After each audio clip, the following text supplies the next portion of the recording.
अगली कहानी चतुर वंजारिन। एक चरवाहा था। वह बकरियों का रेवड़ हाका करता था। 24 घंटे उसके बकरियों के साथ बीतते थे। उसकी संगी साथिन बकरियां ही थीं। होते होते उसकी आदतें भी बकरियों जैसी हो गईं, यहाँ तक कि पानी पीते समय वह भी उन जानवरों की तरह हाथ पैरों पर पसर कर पानी पीता। एक बार की बात, कोई बंजारा अपनी पत्नी के साथ उधर से जा रहा था। उसने चरवाहे की हालत देखी तो पत्नी से बोला, भाग्य का खेल भी खूब है, जिसने चरवाहे को एक बकरी जैसा बना दिया है। उसकी बंजारिन पत्नी बोली, भला इसमें भाग्य क्या करेगा, यह तो संगत की बात है। जैसों के साथ रहता है वैसा ही हो गया है। बंजारे ने सुना तो पत्नी को मूर्ख कहने लगा। बोला, अरे तुझे दुनिया के तौर तरीके की जरा भी जानकारी नहीं है। पत्नी को उसकी बात चुभ गई। बोली, अगर तुम्हारा यही ख्याल है तो मेरा तुम्हारे संग जाना बेकार है।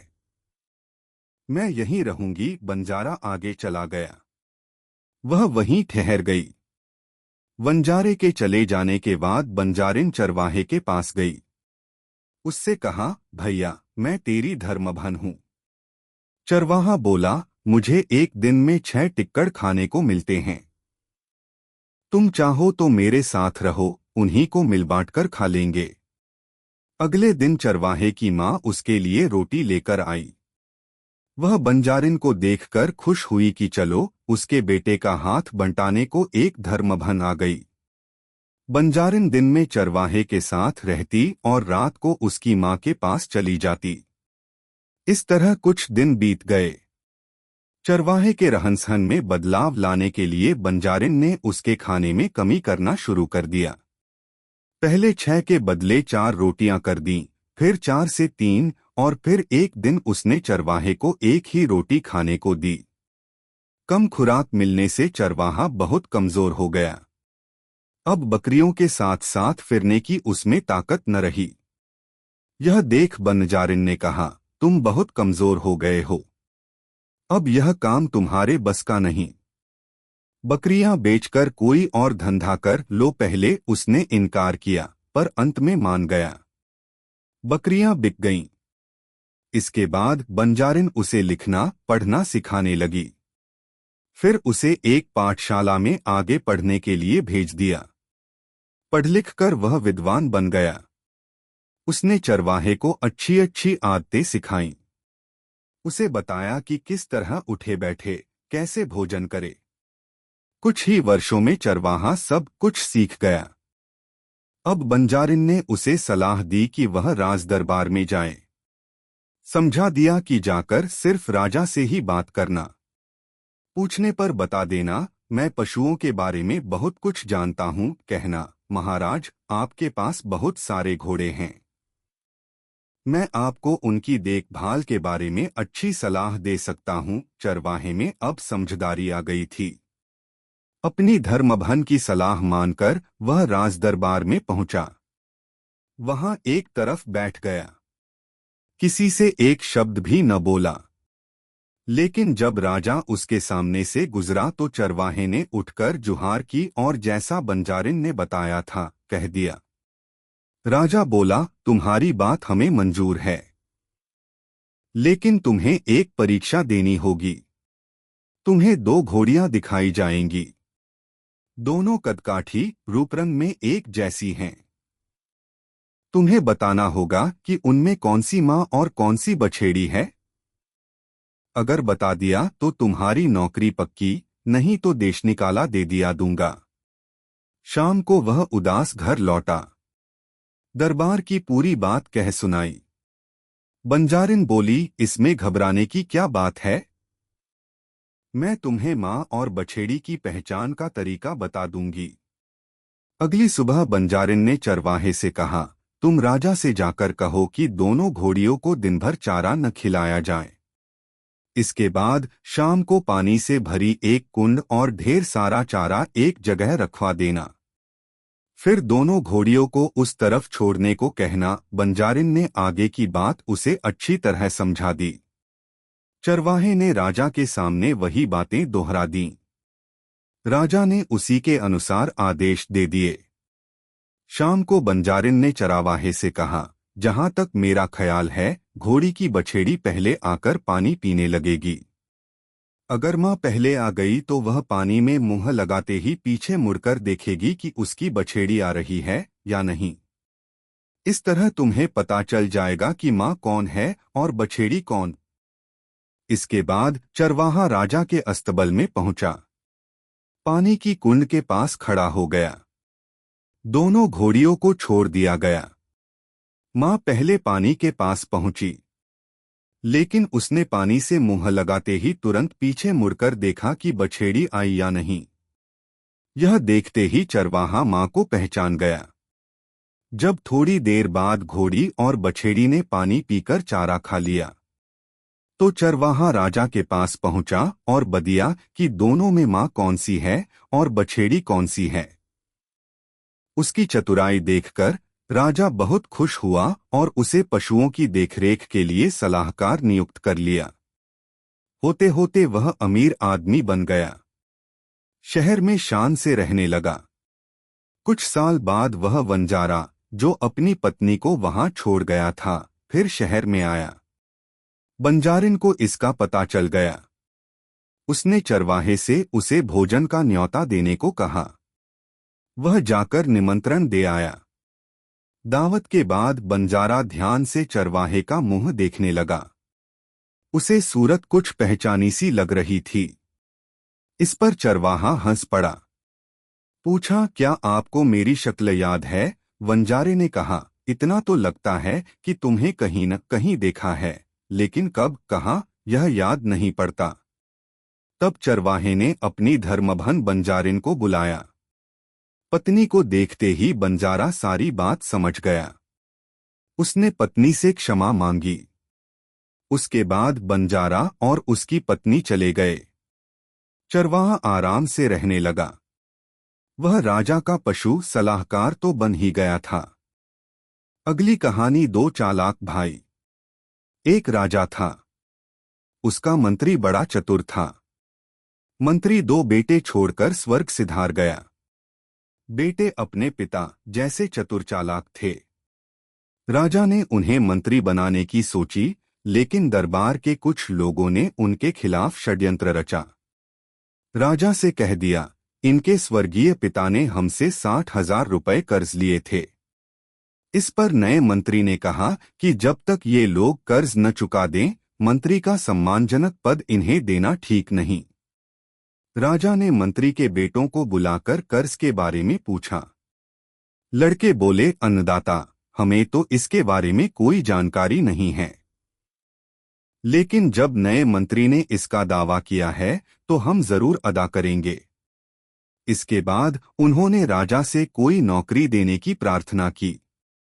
मंत्री उन्हें काम देने को तैयार हो गया, पर वह बहुत ही चालाक था। उसने एक को दरबान की नौकरी दे दी और दूसरे को बाग में माली बना दिया। दोनों भाइयों को जितनी तनख्वाह मिलती थी, वह गुजारे के लिए भी कम पड़ती थी। कर्ज भुगतान करने के लिए उनके पास कुछ बचता ही नहीं था। यह हालत देखकर एक दिन दोनों भाइयों ने आपस में सलाह की और कुछ करने का निश्चय किया। अगले दिन जब राजा दरवाजे से गुजर रहा था, तो दरबान भाई ने कहा, अन्नदाता, आपके दरबार में चतुर आदमियों की कमी नहीं। अगर कोई मुझे यह बता दे कि संसार में सबसे ऊंची चीज क्या है, तो मैं उसका बड़ा एहसान मानूंगा। राजा ने दरबार में पहुंचकर यह सवाल वहां मौजूद मंत्रियों और गुणीजनों से पूछा। किसी ने कहा कि पहाड़ सबसे ऊंचे हैं। कोई धन की शक्ति को सबसे ऊंचा बताने लगा। एक बोला, खेत में बोए गए बीजों का महत्व ही सबसे ऊंचा होता है। लेकिन इन उत्तरों से राजा की तसल्ली नहीं हुई। दरबारियों को भी ये उत्तर पसंद नहीं आए। उन्हें हर उत्तर में कोई न कोई कसर दिखाई दी। राजा निरुत्तर रह गया। उसने इस बात का ख्याल न किया कि दरबान उसके स्वर्गीय मुख्यमंत्री का बेटा है। उसे बुलाकर कहा कि कोई ऐसा आदमी लाओ जो इस सवाल का जवाब दे सके। दरबान बोला, हुजूर, मेरे विचार से अगर कोई आदमी मेरे सवाल का जवाब दे सकता है तो वह आपके बाग का नया माली है। राजा ने तुरंत माली को बुलवा भेजा। माली आया। उससे सवाल पूछा गया तो उसने कहा, हुजूर, संसार में आदमी की जबान सबसे ऊंची होती है। इस जवाब को दरबान और दरबार में मौजूद दूसरे लोगों ने भी पसंद किया। सबने कहा, यह माली होशियार आदमी है। राजा ने खुश होकर कहा, तुम जो चाहो सो मांग लो। माली ने 20,000 रुपए मांग लिए। अगले दिन जब राजा दरवाजे से निकल रहा था, दरबान ने कहा, हुजूर, आपने यह तो बता दिया कि संसार में सबसे ऊंची चीज आदमी की बात होती है, लेकिन मैं यह भी जानना चाहता हूं कि वह रहती कहाँ है। राजा ने दरबार में उपस्थित अपने मंत्रियों और गुणीजनों से उसका उत्तर पूछा। एक ने कहा कि यह पंडितों में निवास करती है। दूसरा बोला, वह ईमानदार आदमी के पास रहती है। तीसरे का कहना था कि यह अमीरों के पास वास करती है। लेकिन कोई भी उत्तर दरबारियों और दरबान को ठीक नहीं लगा। आखिर माली को फिर बुलाया गया। माली ने कहा, जवाब देने से पहले मुझे 20,000 रुपए चाहिए।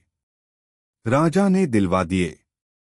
इसके बाद माली ने बताया, अन्नदाता, बात न अमीर के पास रहती है, न पंडित और न ईमानदार के पास। यह तो उन आदमियों के पास रहती है जो वचन के धनी होते हैं। अपनी बात से कभी नहीं फिरते। यह उत्तर सभी को पसंद आया। दरबान भी संतुष्ट हो गया। तीसरे दिन जब राजा दरवाजे से गुजरा तो दरबान ने फिर रोक लिया। कहने लगा, हुजूर, मेरे 2 प्रश्नों के उत्तर तो दे दिए। आपने बता दिया कि आदमी की बात ही दुनिया में सबसे ऊंची चीज है और यह वचन के धनी आदमियों के पास रहती है। लेकिन मैं यह जानना चाहता हूं कि यह खाती क्या है। यह प्रश्न सुनकर राजा अचरज में पड़ गया। उसने दरबार में जाकर वहां उपस्थित लोगों से इसका उत्तर पूछा। कोई भी जवाब न दे सका। आखिर राजा ने माली को बुलवाया और उससे जवाब मांगा। माली बोला, अन्नदाता, अगर 20,000 रुपए और मिल जाएं तो मैं इसका भी जवाब दे सकता हूं। राजा ने 20,000 रुपए दिलवा दिए। माली ने कहा, संसार में आदमी की बात ही सबसे ऊंची होती है। यह वचन के धनी आदमियों के पास रहती है और इसका भोजन है धैर्य। उसके उत्तर से सभी संतुष्ट हो गए। अगले दिन जब राजा दरवाजे से गुजरने लगा तो दरबान ने फिर कहा, हुजूर, आपने मेरे तीनों प्रश्नों के उत्तर दे दिए। आपने बताया कि दुनिया में सबसे ऊंची चीज होती है आदमी की बात। यह वचन के धनी आदमियों के पास रहती है और धैर्य खाती है। लेकिन यह तो बताइए कि यह करती क्या है। सवाल सुनकर राजा के आश्चर्य का ठिकाना न रहा। उसने अपने मंत्रियों से फिर पूछा। कोई भी न बता सका तो राजा ने माली को फिर बुलवाया। माली ने आकर 60,000 रुपए राजा के सामने रख दिए। बोला, अन्नदाता, हमारे पिता की मृत्यु के बाद मंत्री ने षड्यंत्र करके हम पर 60,000 रुपयों का झूठा कर्ज लाद दिया। हमें कोई कर्ज नहीं देना, फिर भी हम चुका रहे हैं। अब मेरी एक ही प्रार्थना है कि मेरे जवाब देने से पहले अपराधी को दंड दिया जाए। राजा ने मंत्री को तुरंत प्राणदंड सुना दिया। इसके बाद माली ने जवाब दिया, अन्नदाता, आदमी की बात संसार में सबसे ऊंची चीज होती है। यह वचन के धनी आदमियों के पास रहती है।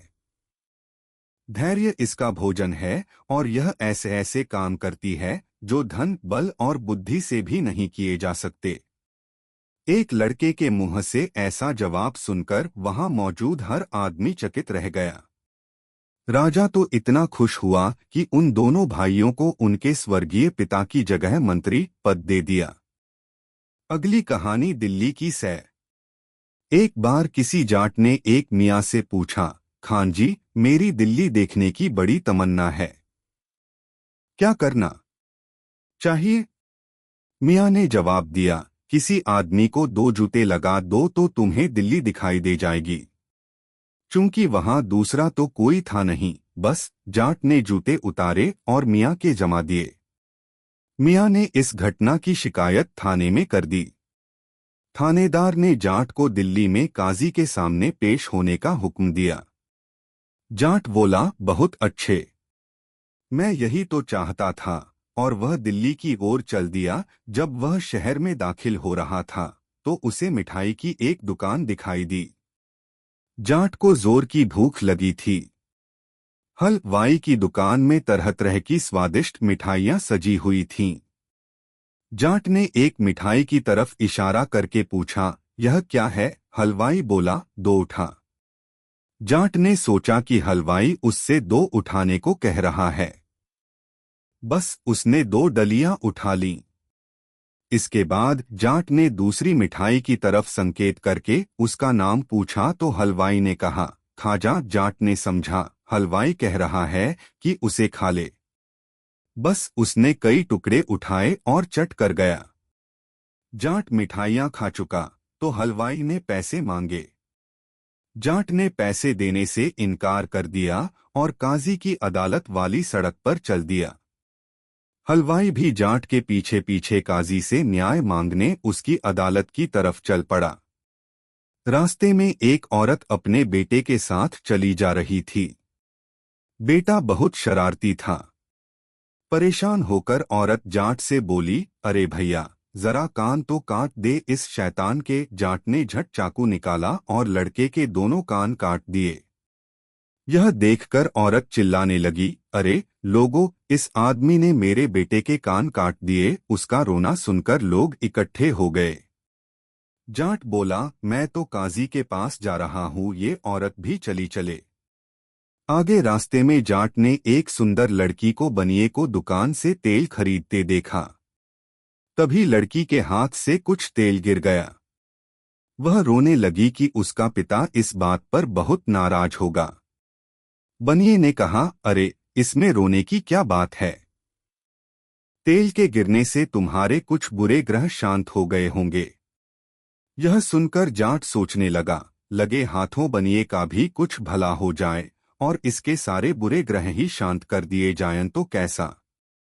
बस उसने अपनी लाठी तेल के घड़े पर दे मारी। सारा तेल बह गया। बनिया गुस्से से चीखने चिल्लाने लगा, इस आदमी ने मेरा तेल का घड़ा फोड़ डाला। जाट बोला, भाई मैं तो काजी के पास जा ही रहा हूं। यह बनिया भी चला चले। इस तरह जाट काजी की अदालत में पहुंचा। उसके पीछे पीछे शिकायती लोग और सिपाही भी थे। पहले काजी ने मियाँ के मामले पर विचार शुरू किया। उसने जाट से पूछा, भाई तुमने मियाँ को जूते क्यों लगाए? जाट ने कहा, हुजूर, मैं ठहरा गांव का सीधा सादा इंसान। मैंने अपने दोस्त मियाँ से पूछा था कि दिल्ली देखने के लिए क्या करना चाहिए। इन्होंने कहा, किसी को 1-2 बार अपने जूतों से पीटो, बस तुम्हें दिल्ली दिखाई दे जाएगी। उस समय मियाँ के अलावा मुझे कोई दूसरा नजर नहीं आया। इस की बात इस पर आजमा ली। अगर ये मेरी भूल है तो मैं अपना अपराध स्वीकार करता हूँ। दोनों तरफ की बात सुनने के बाद काजी ने मियाँ को ही कसूरवार ठहराया। इसके बाद मिठाई वाला आगे आकर बोला, हुजूर, जाट ने मेरी मिठाइयाँ खा लीं और पैसे नहीं चुकाए। जाट ने कहा, सरकार, जरा मिठाई वाले से पूछकर तो देखिए कि इसने मुझसे मिठाइयाँ खाने को कहा था या नहीं। पहले इसने कहा था कि 2 उठा, मैंने 2 ही मिठाइयाँ उठा कर खा लीं। अगर 2 से 1 भी ज्यादा ली हो तो पूछ लीजिए। इसके बाद इसने कहा कि खाजा, इस पर मैंने दूसरे थाल से कुछ मिठाइयाँ उठाकर खा लीं। अगर मैंने इसके कहने के अनुसार करके कुछ गलती की तो मैं अपने को कसूरवार मानने को तैयार हूँ। हुजूर, मैं तो सीधा सादा आदमी हूँ। मैंने मिठाई वाले की बात सुनकर यही सोचा था कि यह जैसा कह रहा है मुझे वैसा ही करना चाहिए। काजी ने फैसला दिया कि इसमें जाट का कोई कसूर नहीं।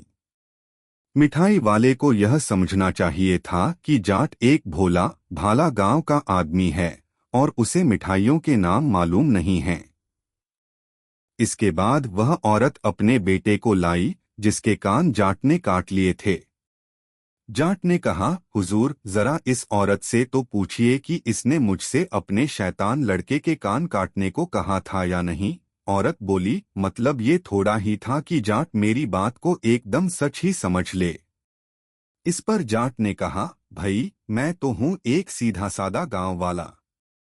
मैंने यही समझा था कि यह जो कह रही है वह सच है। यह सुनकर काजी ने औरत का मुकदमा भी खारिज कर दिया। आखिरी शिकायत बनिए की थी। वह बोला, दुहाई है सरकार, इसने मेरा तेल का बर्तन फोड़ डाला, मेरा पूरा 100 रुपयों का नुकसान हो गया। जाट ने पूरी घटना बता दी। बोला, हुजूर, एक लड़की ने इस बनिए की दुकान से तेल खरीदा था। उससे कुछ तेल गिर गया तो वह रोने लगी। इस बनिए ने उससे कहा, अरे, इसमें रोने चिल्लाने की क्या बात है? इस तेल के गिरने से तुम्हारे कुछ बुरे ग्रह शांत हो गए होंगे। काजी ने बनिए से पूछा, क्या तुमने उस लड़की से यह बात कही थी? बनिए को मानना पड़ा कि उसने लड़की से यह कहा था।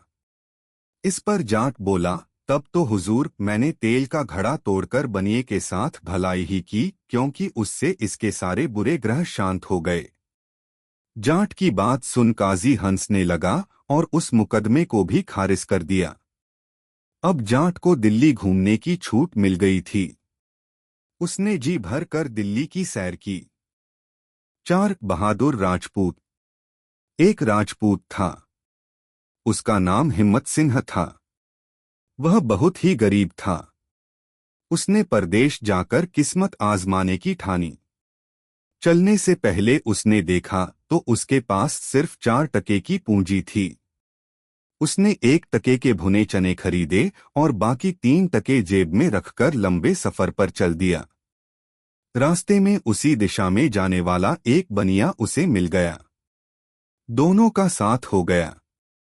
राजपूत ने देखा कि बनिया एकदम चुप है। उसने कहा, भाई, कुछ कहो जिससे हमारा रास्ता आराम से कट जाए। बनिए ने कहा, मेरी बोलने के पैसे लगते हैं। राजपूत ने बताया कि उसके पास 3 टके हैं। उसने 1 टका बनिए को दे दिया। बनिया बोला, लो सुनो, 1 टके की बात, सफर में 1 से 2 भले, और चुप हो गया। राजपूत बनिए की बात पर सोचता रहा, फिर बनिए को 1 टका और दिया। बनिया बोला, अनजान जगह में जागना भला, और चुप हो गया। राजपूत बनिए की दूसरी सलाह पर सोच विचार करता रहा, फिर उसने 3रा टका भी बनिए को सौंप दिया। बनिए ने कहा, अपनी तलवार को हरदम तेज और तैयार रखना ठीक होता है, और फिर चुप्पी साध ली। अब राजपूत के पास कुछ नहीं बचा था। वह चाहकर भी कुछ नहीं पूछ सकता था। शाम को दोनों एक गांव में पहुंचे और एक दूसरे से विदा ली। अगले दिन राजपूत सफर में अकेला ही रह गया। कुछ देर बाद उसे बनिए की पहली सलाह याद आई। उसने सोचा, किसी साथी की तलाश करनी चाहिए ताकि अकेले सफर न करना पड़े। तभी उसकी नजर नाली में पड़े एक कछुए पर गई। उसने कछुए को उठा लिया और 2 दिन तक उसे लेकर सफर करता रहा, लेकिन कोई घटना नहीं घटी। आखिर उसके मन में आया कि कछुए को लाद कर चलना व्यर्थ है। बनिए को दिया टका बेकार हो गया। रास्ते में एक तालाब पड़ा। राजपूत ने कछुए की उसी तालाब में छोड़ देने का निश्चय किया। जैसे ही उसने तालाब में पैर रखा कि धातु की किसी सख्त चीज से टकराया। झुककर देखने लगा कि क्या है। वह एक बर्तन था। उसने बर्तन बाहर निकाल लिया। राजपूत को उसमें सोने के 100 सिक्के मिले। वह बहुत खुश हुआ। इस तरह अपने पहले टके के बदले उसे बहुत फायदा हो गया। आगे के गांव में उसने कुछ सिक्के खर्च करके एक घोड़ा और अपने लिए कपड़े खरीद लिए।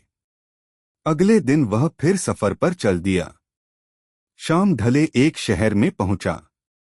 वहीं रहकर उसने कोई नौकरी ढूंढने की सोची। रात हो गई थी, उसे सोने ठहरने की कोई जगह नहीं मिली। आखिर वह एक कुम्हार के पास गया। उसने रात को रहने की उससे अनुमति मांगी। कुम्हार ने उसे अपनी झोंपड़ी में टिकने को कह दिया। रात हुई तो कुम्हारिन ने रोना शुरू कर दिया। पूछने पर कुम्हार ने बताया कि राजा की बेटी को कोई अजीब सा रोग लग गया है। वह हमेशा ही बेहोश रहती है। रात को कोई न कोई उसकी देखरेख पर तैनात रहता है। हर सुबह वह रखवाला मरा मिलता है। इसलिए राजा ने फैसला किया है कि हर रात को हर घर से एक आदमी बारी बारी से पहरेदारी के लिए जाएगा। राजपूत को पता लगा कि आज कुम्हार के बेटे की बारी आ गई है। वह कुम्हार का इकलौता बेटा है, इसीलिए उसकी मां रो रही है। उसने कुम्हार से कहा, तुम्हारे बेटे को जाने की जरूरत नहीं, उसके बदले मैं जाऊंगा। कुम्हार ने उससे बहुतेरा कहा कि वहां पहरा देना बहुत खतरनाक है। वह क्यों खतरा उठाता है, लेकिन राजपूत अपनी जिद पर अड़ा रहा। अंत में कुम्हार को उसकी बात माननी पड़ी। राजपूत महल में पहुंचा। उसे उस कमरे में ले जाया गया जहां राजकुमारी अचेत पड़ी थी। पलंग के पास ही एक चौकी रखी थी। राजपूत उसी पर बैठ गया। राजा की बेटी को भूत लग गया था और इसीलिए वह बेहोश रहती थी। भूत हर रात उसके पास एक विषैले सांप के रूप में आता था और जो भी पहरे पर होता उसे डस लेता था। कुछ देर बाद राजपूत को नींद सताने लगी, लेकिन तभी उसे बनिए की दूसरी सीख याद आई, अनजान जगह में जागना भला। उसने सोच लिया कि सोना ठीक नहीं होगा। वह जागता रहा। आधी रात के समय भूत रोज की तरह सांप की शक्ल में वहां आया। राजपूत को देखा तो डसने के लिए लपका। सज पूत ने सांप को देख लिया। उसे तीसरी सीख याद आ गई, अपनी तलवार को हरदम तेज और तैयार रखना ठीक होता है। उसने झट तलवार निकाली और सांप के 3 टुकड़े कर डाले। सांप के मरते ही भूत भी काफूर हो गया। सांप को मारने के बाद राजपूत सो गया। सुबह राजा के नौकर चाकर आए। उन्होंने दरवाजा खोला तो आहट सुनकर राजपूत की नींद खुल गई। उसे जीवित देखकर वो चकित रह गए। फिर सबके देखते देखते राजकुमारी भी पलंग से उठ खड़ी हुई, जैसे गहरी नींद से जागी हो। दूत राजा रानी के पास दौड़े गए। दोनों तुरंत राजकुमारी के कमरे में पहुंचे। पूछने पर राजपूत ने पूरी घटना सुना दी। दोनों बहुत ही खुश हुए। राजा ने अपनी बेटी की शादी राजपूत से कर दी। राजपूत अब उसका बेटा ही बन गया था। राजा के मरने के बाद राजपूत राजा बना और राजकुमारी के साथ सुख से रहने लगा। अगली कहानी 3 नीतिवचन। किसी जमाने में इंद्रपुरी नगरी में एक बहादुर राजा राज करता था। दूर दूर तक उसका नाम फैला था। वह बहुत समझदार था, प्रजा का पालन बड़े ध्यान से करता था, जैसे पिता अपनी संतान की देखभाल करता है। उसके राज्य में सभी सुखी थे। सारी जनता उसे प्यार करती थी। एक दिन उसके दरबार में एक गरीब ब्राह्मण राजा के पास आया और उसे नीति के 3 वचन सुनाए। राजा ने ब्राह्मण से पूछा, आप क्या चाहते हैं? ब्राह्मण ने कहा, मुझे अपनी बेटी का विवाह करना है। अगर हर नीतिवाक्य के बदले मुझे 1000 रुपया मिल जाए तो मेरा काम चल जाएगा। राजा ने मंत्री को आज्ञा दी कि ब्राह्मण को 3000 रुपये दिलवा दें। फिर उसने तीनों नीतिवचनों को कागज पर सुंदर ढंग से लिखवाकर अपने बिस्तर के सामने दीवार पर टंगवा दिया। रात को जब राजा सोने गया तो उसकी निगाह सामने लिखे नीतिवचनों पर गई। पहला था, राजा को सदा सतर्क सजग रहना चाहिए। राजा ने फैसला किया कि वह शहर में जाकर पता लगाएगा कि उसकी प्रजा में कौन लोग सुखी हैं और कौन दुखी। उसने वेश बदला और चल दिया। जब राजा एक गली से गुजर रहा था तो उसने एक बूढ़ी औरत के रोने की आवाज सुनी। उसके पास जाकर उसने पूछा, ओ माई, तुझे क्या परेशानी है? तू इतनी दुखी बयो है। बुढ़िया बोली, भैया तू मेरे रोने धोने की चिंता क्यों करता है, अपने रास्ते जा। राजा ने कहा, कम से कम इतना तो बता दो कि तुम्हें क्या हैरानी है, शायद मैं तुम्हारी कुछ मदद कर सकूं। बुढ़िया बोली, मैं राजा के किले की देवी हूं, मैं उसके राज्य में बहुत प्रसन्न थी, लेकिन अब राजा की उम्र बस 1 सप्ताह की और रह गई है। 7वें दिन एक सांप राजा को डस लेगा और वह मर जाएगा। मैं इसी बात से दुखी हूं। इतनी बात सुनकर राजा महल में वापस चला गया। जब वो पलंग पर लेटने जा रहा था तो उसकी निगाह ब्राह्मण के दूसरे नीतिवाक्य पर पड़ी। लिखा था, राजा को चाहिए कि अपने दुश्मन से भी अच्छा व्यवहार करे। 7वें दिन राजा ने महल के दरवाजे से अपने सोने के कमरे के दरवाजे तक सुगंधित फूल बिखरवा दिए और रास्ते के दोनों ओर तरह तरह की मिठाइयां रखवा दीं। हर स्थान पर बर्तन में शहद भरवा दिया, दूसरी जगह मीठा और सुगंधित चावल। अन्य स्थानों पर भी ऐसी ही चीजें रखवा दी गईं। लेकिन अपने पलंग के चारों पायों के सब ओर उसने नमक की ढेरियां लगवा दी। फिर पलंग पर बैठकर सांप की राह देखने लगा। सांप महल में घुसा और सुगंधित फूलों पर से रेंगता हुआ आगे बढ़ने लगा। जब उसने रास्ते के दोनों ओर मिठाइयां रखी देखीं तो वह उन्हें सूंघने और चखने लगा। फिर वह सोने के कमरे के दरवाजे तक पहुंचा तो उसका मन बहुत प्रसन्न हो गया था। लेकिन इतना ज्यादा मीठा खाने के बाद अब सांप की तबीयत नमक खाने के लिए कर रही थी। जब वह पलंग के पास आया और पलंग के चारों ओर नमक की ढेरियां देखीं तो वह जल्दी जल्दी नमक खाने लगा। जब तबीयत भर गई तो वह पलंग के पाए के ऊपर चढ़ने लगा, लेकिन ऊपर पहुंचते ही वह रुक गया। वह समझ गया कि राजा का नमक खाने के बाद उसे नहीं डसना चाहिए, इसलिए वह नीचे उतरकर चला गया। इस तरह राजा की जान बच गए। वो ब्राह्मण दोनों नीति वचनों का मूल्य समझ लौट गया। राजा का एक मंत्री बहुत दुष्ट था। वह राजा को मारने का षड्यंत्र रच रहा था। एक बार राजा बीमार पड़ा तो मंत्री ने राजवैद्य को अपनी ओर मिला लिया। उसे इस बात पर राजी कर लिया कि वह राजा को दवा के साथ विष दे देगा और इस तरह राजा मर जाएगा। कुछ हजार सोने के सिक्के मिलते ही राजवैद्य इस घिनौने काम के लिए तैयार हो गया। राजवैद्य दवा लेकर राजा के पास गया। राजा दवा खाने के लिए पलंग पर उठकर बैठ गया। ज्यों ही वह दवा खाने को था कि उसकी निगाह ब्राह्मण के तीसरे नीतिवाक्य पर पड़ी। राजा को चाहिए कि कुछ भी करने से पहले उस पर भली प्रकार सोच विचार कर ले। जिस समय राजा इस बात पर विचार कर रहा था, वैद्य समझा कि शायद राजा को उसका पता चल गया है। बस वह घबरा गया। राजा के पैरों पर गिरकर दया की भीख मांगने लगा। उसने राजा को सारे षड्यंत्र के बारे में बता दिया। राजा ने तुरंत मंत्री को बुलाया और वह विषैली दवा उसे पिला दी। इस तरह दुष्ट मंत्री मर गया। ब्राह्मण के 3 नीतिवाक्यों ने राजा के प्राण बचा दिए। राजा ने ब्राह्मण को बुलवाया और उसे अपना मंत्री बना लिया। उसके बाद राजा ने बहुत बड़े बड़े काम किए। वह बहुत समय तक सुख से जिया। अगली कहानी, राजा और चोर। एक था चोर। वह बड़ा ही चालाक था। लोग उसके बारे में कहा करते थे कि वह आंख का काजल तक चुरा ले और पता भी न चले। एक दिन चोर ने सोचा, जब तक राजधानी में जाकर अपना करतब न दिखाऊं तब तक चोरों में मेरा नाम कैसे चमकेगा। सो वह राजधानी की ओर चल दिया। वहां पहुंचकर वह पूरा शहर घूम गया। इस जुगत में लगा कि कैसे क्या किया जा सकता है। उसने राजमहल से ही शुरुआत करने की सोची।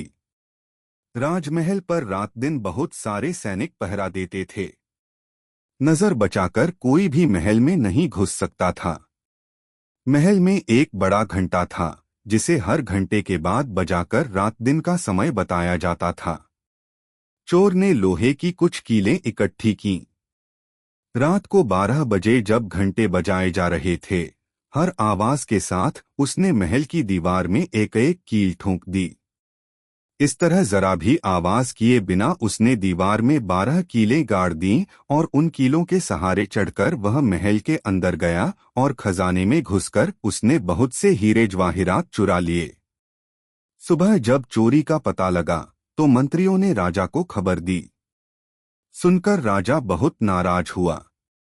उसने मंत्रियों को आज्ञा दी कि नगर की सड़कों पर गश्त करने वाले सिपाहियों की संख्या दुगनी कर दी जाए। अगर रात में कोई भी घूमता दिखाई दे तो उसे चोर समझकर पकड़ लिया जाए। जिस समय दरबार में यह घोषणा हो रही थी, एक साधारण नागरिक के वेश में चोर भी वहां मौजूद था। उसने योजना की हर बात ध्यान से सुन ली। उसने जल्दी ही यह भी पता लगा लिया कि वे 26 सिपाही कौन से हैं जिनको नगर में गश्त लगाने की जिम्मेदारी सौंपी गई है। वह तुरंत घर गया, एक भिखारी ज्योतिषी का वेश बनाया और बारी बारी से हर सिपाही की पत्नी के पास गया। हर एक सिपाही की पत्नी चाहती थी कि केवल उसका पति ही चोर को पकड़े और राजा से इनाम ले। उसने सबके हाथ देखे और हर एक को एक ही बात बताई, आज की रात तुम्हारे लिए बहुत शुभ है। रात को चोर तुम्हारे पति का रूप बनाकर आएगा, लेकिन किसी भी कीमत पर उसे घर में न घुसने देना, क्योंकि चोर अगर घर में घुस गया तो फिर वो सब गड़बड़ कर देगा। घर का हर दरवाजा बंद करके चोर पर जलते हुए कोयले फेंकना, भले ही चोर तुम्हारे पति की आवाज में वयो न बोले। वह इसी प्रकार पकड़ा जा सकता है। इस तरह हर सिपाही की स्त्री रात में चोर का स्वागत करने के लिए तैयार हो गई। किसी ने भी अपने पति से कुछ नहीं कहा। 26 सिपाही गश्त पर निकल गए। सुबह 4 बजे तक पहरा देते रहे। हालांकि अभी अंधेरा था, लेकिन उन लोगों को कोई चोर दिखाई नहीं दिया था। इसलिए सिपाहियों ने सोचा कि अब चोर आने का नहीं। उन्होंने अपने अपने घर लौटने का फैसला किया। जब सिपाही अपने घर के पास पहुंचे तो उनकी पत्नियों को संदेह हो गया।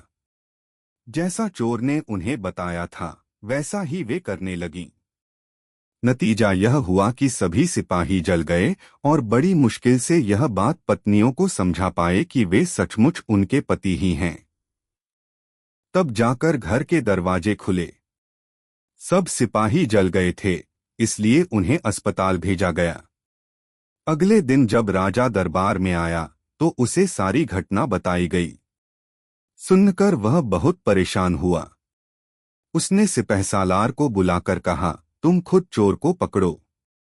उस रात सिपहसालार शहर में गश्त लगाने निकला। जब वह एक गली से गुजर रहा था, चोर एक जवान लड़की का रूप बनाकर सामने आया।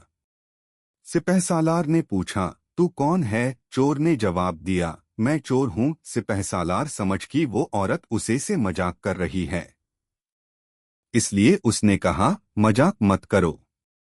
अगर तुम चोर हो तो मेरे साथ चलो, मैं तुम्हें काठ में बंद करूंगा।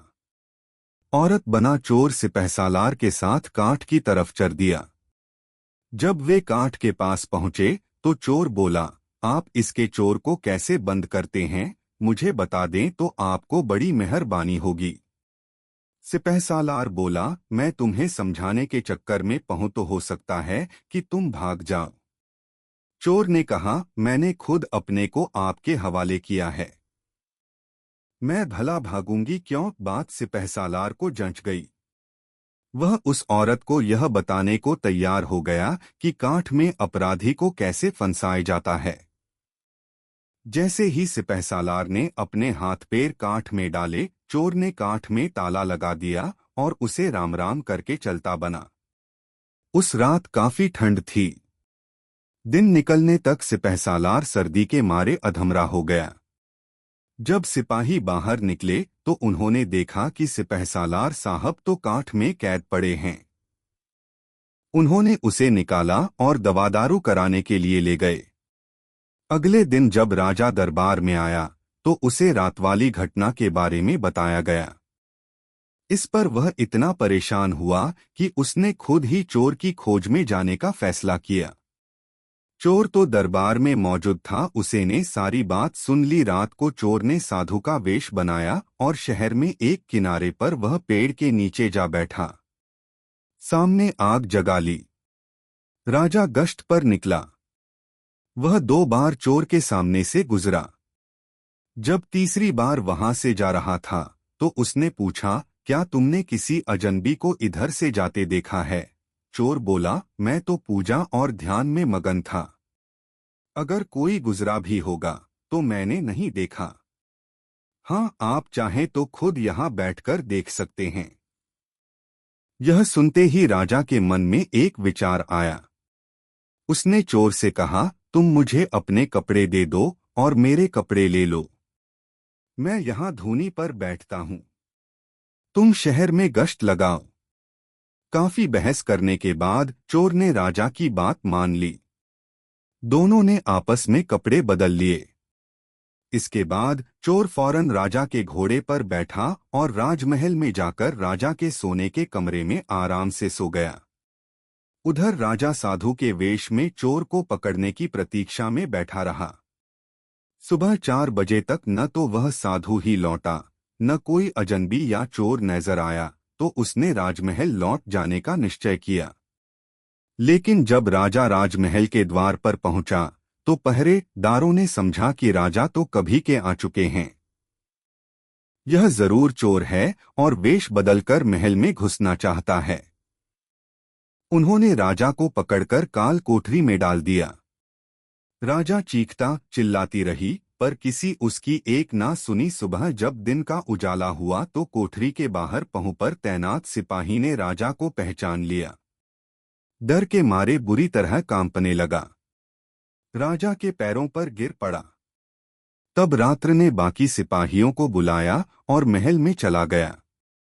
उद्दचोर जो महल में राजा बनकर सो रहा था, सूरज की पह किरण फूटते ही राजा के वेश में उसी के घोड़े पर बैठकर 9-11 हो गया। अगले दिन राजा राजदरबार में गया तो उसने घोषणा की, चोर अपने आप यहाँ हाजिर हो तो हम उसे माफर देंगे। उसके खिलाफ कोई कार्रवाई नहीं की जाएगी, उसकी चालाकी के लिए इनाम दिया जाएगा। चोर तो वहां मौजूद था ही। यह सुनते ही वह राजा सामने आ खड़ा हुआ। उसने अपने को इन सब घटनाओं के लिए अपराधी मान लिया।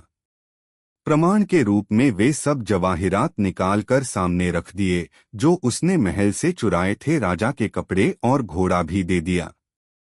राजा ने उसे 4 गांव इनाम में दिए और उससे बार करवा लिया कि वह आगे कभी चोरी नहीं करेगा। चोर आरा से रहने लगा। अगली कहानी इच्छापूर्णी छलनी। एक दरिद्र ब्राह्मण था। काम धंधा कुछ था नहीं, इसलिए गुजारा चलाने का कोई उपाय नहीं था। एक दिन उसकी स्त्री ने कहा, घर में कुछ ही रोटियां बची हैं। अगर तुमने तुरंत कुछ कामधाम शुरू नहीं किया तो कल से भूखों मरने की नौबत आ जाएगी। ब्राह्मण ने कहा, रास्ते के लिए मेरे साथ कुछ रोटियां बांध दो। मैं राजधानी में जाकर राजा से कुछ मदद मांगूंगा। ब्राह्मणी ने एक छोटी सी पोटली में पति के लिए 4 रोटियां बांध दीं। अगली सुबह वह चल दिया। शाम को ऐसी जगह पहुंचा जो किसी गांव या शहर से काफी दूर पड़ती थी। ब्राह्मण बरगद के एक पेड़ के नीचे जा बैठा।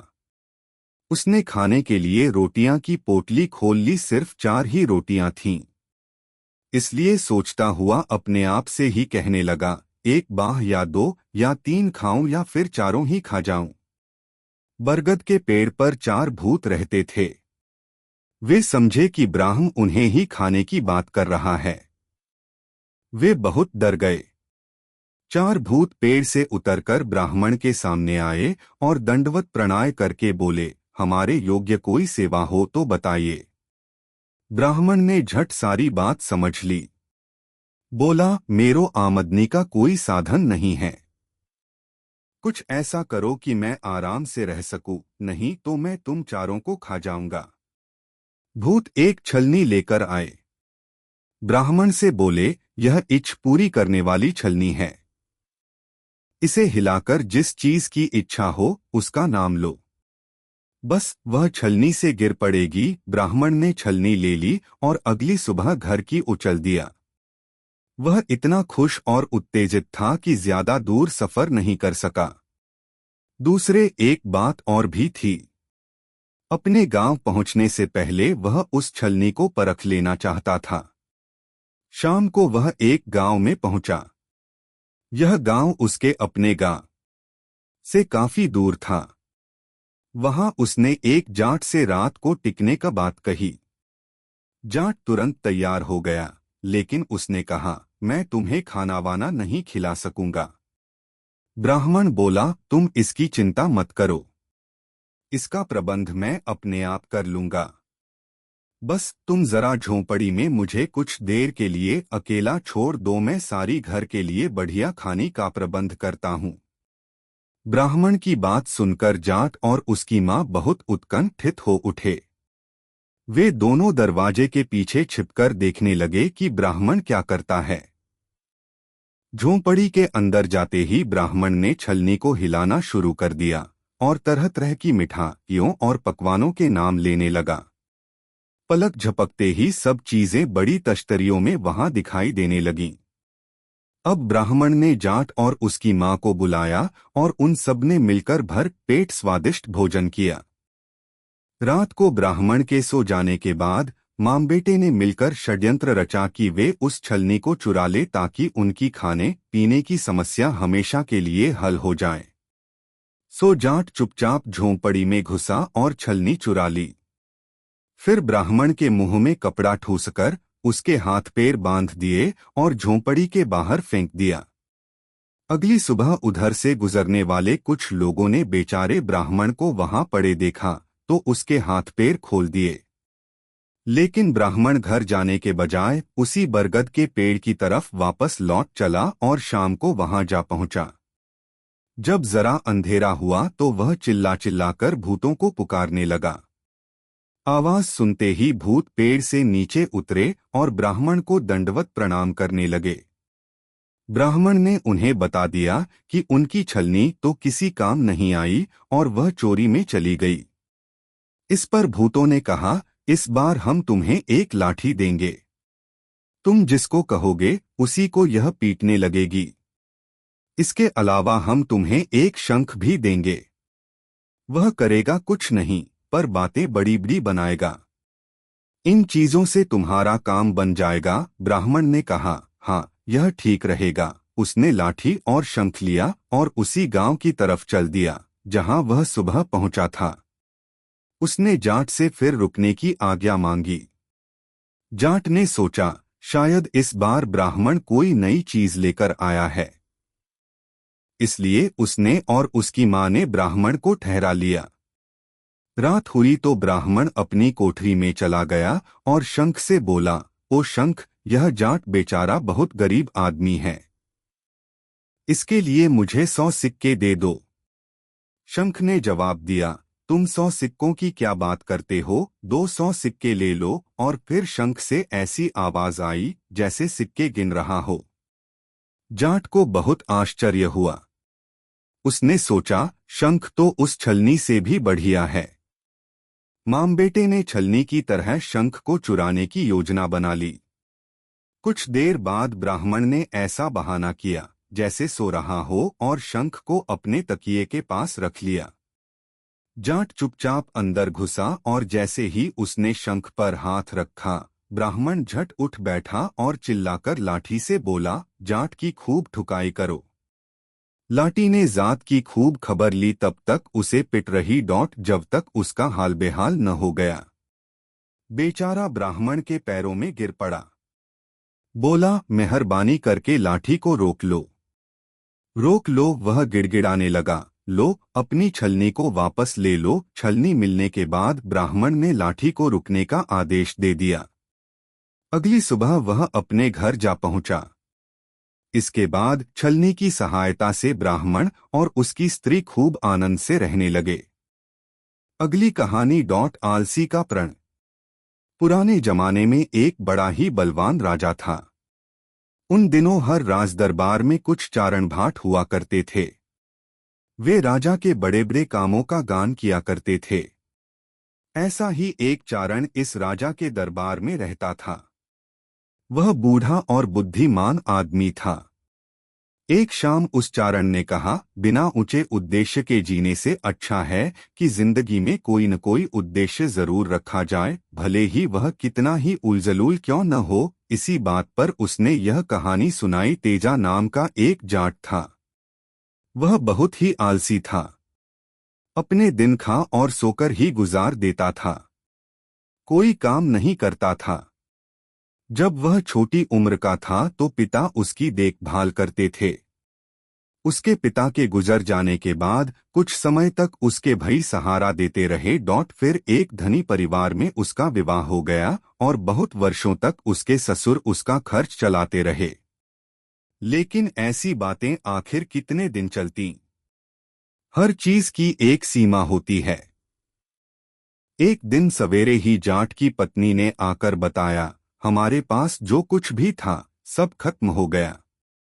तुम एक ऐसे आलसी जीव हो जिसके जीवन का कोई लक्ष्य ही नहीं। हर आदमी के जीवन में कोई न कोई लक्ष्य रहता ही है, लेकिन तुम्हारे जीवन में कोई भी लक्ष्य नहीं है। कुछ समय तक मैं अपने जेवर बेचकर घर गृहस्थी चलाती रही, लेकिन अब यह बात ठीक नहीं है। तेजा ठहरा अव्वल दर्जे का आलसी। वह सोचता था कि उसके लिए जीवन में कोई निश्चित लक्ष्य रखकर काम शुरू करना बहुत कठिन होगा। इसलिए उसने कुछ ऐसा करने का विचार किया जो कम से कम उसे दिमागी तौर पर परेशान तो करे ही। उसने पत्नी से कहा, तुम चाहती हो न कि मैं अपने जीवन में कोई लक्ष्य जरूर रखूं। बस मैंने फैसला किया है कि मैं जब तक अपने पड़ोसी कुम्हार का मुंह नहीं देख लिया करूंगा, खाना नहीं खाया करूंगा। उसकी पत्नी ने कहा, चलो कुछ न होने से तो यही अच्छा रहेगा। यह सिलसिला कुछ समय तक चलता रहा। एक दिन ऐसा हुआ कि कुम्हार अपना गधा लेकर सवेरे बहुत जल्दी बर्तन बनाने के लिए मिट्टी लाने चला गया। सुबह जब तेजा सोकर उठ तो पता चला कि कुम्हार कहीं चला गया है। उस आश्चर्य हुआ। वह कुम्हार के लौटने की प्रतीक्षा करता रहा, लेकिन शायद कुम्हार मिट्टी लाने के लिए बहुत दूर निकल गया था। ज्यादा देर होती देखकर जाट ने निश्चय किया कि वह कुम्हार के पीछे पीछे खदान तक जाकर वहीं उसका मुंह देख आएगा। कुम्हार मिट्टी खोद रहा था। खोदते खोदते उसे एक बहुत बड़ा खजाना मिल गया। संयोग से जाट ने जिस समय कुम्हार का मुंह देखा, ठीक उसी समय कुम्हार को जमीन में खजाना दिखाई दिया था। जाट ने दूर से ही कुम्हार का मुंह देख लिया और खाना खाने के लिए घर की ओर मुड़ चला। कुम्हार ने सोचा कि हो न हो जाट ने उसका खजाना देख लिया है और राजा को बताने जा रहा है। राजा उसके खजाने पर कब्जा कर लेगा। बस कुम्हार चिल्ला पड़ा, ओ भैया लौट आओ। जाट ने जवाब दिया, बस मैंने तुम्हें देख लिया है, अब आने की क्या जरूरत है। कुम्हार उसे बार बार बुलाता रहा। वह कहता रहा, लौट आओ, जरा सुनो तो सही। जब जाटा ने कुम्हार का बहुत ही आग्रह देखा तो वह कुम्हार के पास जा पहुंचा। वहां उसे सोने से भरा एक बड़ा बर्तन दिखाई दिया। कुम्हार ने कहा, हम इसे आपस में आधा आधा बांट लेंगे। इस तरह अपने जीवन में एक लक्ष्य रखने का तेजा को भरपूर इनाम मिला और उसके बाद वह अपने परिवार के साथ सुख से जीवित लग गया। 9वीं कहानी। एक पैसे में शादी। एक गरीब औरत थी। उसका एक बेटा था। जब वह बड़ा हुआ तो उसने अपनी माँ से कहा, मैं शादी करने की सोच रहा हूँ ताकि तुम्हें घर के कामकाज में सहारा मिल सके। उसकी बुढ़िया माँ बोली, मेरे पास पैसे के नाम पर कुछ भी नहीं है, ऐसे में तू भला शादी कैसे कर लाएगा। बेटी ने कहा, मुझ शादी के लिए सिर्फ एक पैसा चाहिए। उसने अपनी माँ से एक पैसा लिया, उसके भुने चने खरीदे और नदी के किनारे जा बैठा। वहां एक धोबी राजा के कपड़े धो रहा था। बुढ़िया का बेटा भुने चने खाने लगा। धोबी का लड़का भी वहां था। उसे भूख लगी तो पिता से खाने को कुछ मांगने लगा। धोबी बोला, भला राजा के कपड़े हम यहाँ छोड़कर जाएं तो कैसे? बुढ़िया के बेटे को धोबी जानता नहीं था, फिर भी वह बोला, चाचा जी फिक्र क्यों करते हो, मैं रखवाली करूंगा तुम्हारे कपड़ों की। तुम बच्चे को ले जाकर खाना खिला लाओ। धोबी ने उसका नाम पूछा तो बताया, मेरा नाम तूफान है। धोबी अपने बेटे को खाना खिलाने घर ले गया। जैसे ही वह गया, उसने सारे कपड़े इकट्ठे किए और उन्हें लेकर अगले गांव की ओर चल दिया। रास्ते में वह खेतों के बीच से गुजरा। वहां एक गडरिया गांव के चरते ऊंटों की रखवाली कर रहा था। अजनबी ने जेब से भुने चने निकाले और खाने लगा। उसे खाते देख चरवाहे को भी भूख सताने लगी। उसने थोड़े से चने मांगे। लड़के ने कहा, भला थोड़े से चनों से क्या होगा, जाकर आराम से खाना खाओ। तुम मेरे चाचा हो, तब तक मैं तुम्हारे ऊंटों की रखवाली करता रहूंगा। गडरिये ने उसका नाम पूछा तो बताया, ऊंटधनी। गडरिया घर चला गया। लड़के ने उनमें से सबसे बढ़िया ऊंट छांट लिया और सारे कपड़े उस पर लाद कर रफूचक्कर हो गया। जब वह अगले गांव की तरफ जा रहा था तो उसने एक बुढ़िया को एक जवान लड़की के साथ देखा। लड़की बहुत ही थकी दिखाई दे रही थी। लड़का उससे बोला, अरे ताई, इस कमजोर लड़की को क्यों थका रही है, मेरे ऊंट की मदद ले ले। बुढ़िया ने उससे पूछा, क्या तुम इस लड़की को ले जाकर अगले गांव में छोड़ दोगे? लड़के ने खुशी खुशी बुढ़िया की बात मान ली। बुढ़िया ने पूछा, तुम्हारा नाम क्या है? उसने जवाब दिया, मेरा नाम है जमाइड़ा। युवती उसके ऊंट पर बैठ गई। लड़का अगले गांव में रुकने के बजाय अपने घर वाली सड़क पर बढ़ चला। उधर धोबी जब नदी पर वापस गया तो देखा कि लड़का सारे कपड़े लेकर चंपत हो गया है। वह भागा भागा गया और पुलिस में चोरी की शिकायत लिखवा दी। पुलिस अफसर ने पूछा कि क्या हुआ, कपड़े कैसे गायब हो गए? धोबी बोला, कपड़ों को तूफान ले गया। पुलिस अफसर ने यह सुना तो धोबी को पागल कहने लगा। बोला, अगर कपड़ों को तूफान उड़ा ले गया तो भला कैसे वापस मिल सकते हैं? उसने धोबी को धक्के मारकर थाने से बाहर निकल दिया गया। इसके बाद गडरिया ऊंट चोरी जाने की शिकायत लेकर पहुंचा। पुलिस अधिकारी ने उससे पूछा, ऊंट कौन ले गया? गडरिये ने जवाब दिया, ऊंटधनी। पुलिस अधिकारी ने नाराज होकर कहा, तुम एकदम मूर्ख हो। अगर ऊंट के मालिक को ऊंट ले जाने का अधिकार नहीं है तो भला और कौन ले जाएगा उसे? और उसने गडरिये को मारपीट कर भगा दिया। उधर जब बुढ़िया अगले गांव पहुंची तो उसे अपनी बेटी कहीं न दिखाई दी। वह जल्दी जल्दी गई और पुलिस अधिकारी से शिकायत कर दी कि कोई आदमी उसकी बेटी को उड़ा ले गया। पुलिस अधिकारी ने पूछा, कौन ले गया तुम्हारी बेटी को? बुढ़िया बोली, जमाइड़ा। सुनकर पुलिस वाला खूब हंसा। बोला, अरे बुढ़िया, तू तो सठिया गई। भला एक औरत के लिए इससे बढ़कर और क्या खुशी हो सकती है कि उसकी बेटी को जमाई ले जाए। बुढ़िया का बेटा, पत्नी, एक ऊंट और राजा के कपड़ों के साथ घर लौट आया। बुढ़िया बेटे की बहू को देख खूब खुश हुई। वे सब मौज से रहने लगे।